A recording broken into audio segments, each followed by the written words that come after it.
What was your I knew it moment? I always had this weird feeling about my Uncle Pete. Like, everyone in my family absolutely loved the guy. He was the fun uncle. You know, the one who'd show up to family barbecues with his loud laugh and those expensive gifts that made all us kids go crazy. He'd take us out for burgers, let us play games on his phone for hours. And somehow he always knew all the latest slang before we did. But something about Pete just felt off to me. Maybe it was how he'd always squeeze into your personal space when he talked to you, standing way too close. Or how he always wanted to be alone with one of us kids, saying stuff like, "Let the grown-ups talk," and pulling us into another room. My parents thought it was sweet that he wanted to spend time with us. I was 16 when my little cousin Emily started acting different.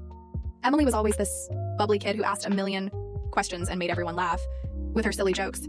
But suddenly she got quiet, like really quiet. She stopped joking around completely, stopped asking her usual why this and why that questions. When I'd ask her what was wrong, she'd just shrug and say she was tired. That wasn't Emily at all.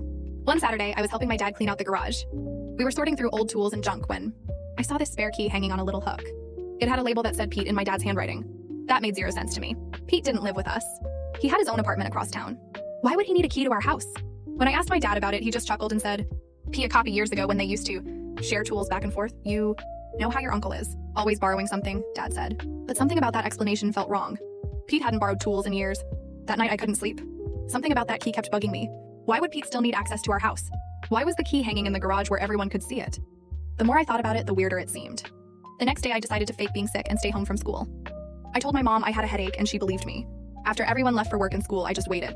I had this gut feeling that something was going to happen. Around 2:45 p.m., right before Emily usually walked home from school and stopped by our house to wait for her mom to pick her up, I heard the garage door open, but nobody was supposed to be home. I looked out the window and saw Pete's blue Honda pulling into our driveway. My heart started pounding. Pete walked straight into the garage like he owned the place, grabbed that key and let himself into the house through the side door. He didn't even knock or call out to see if anyone was home. He just walked right in.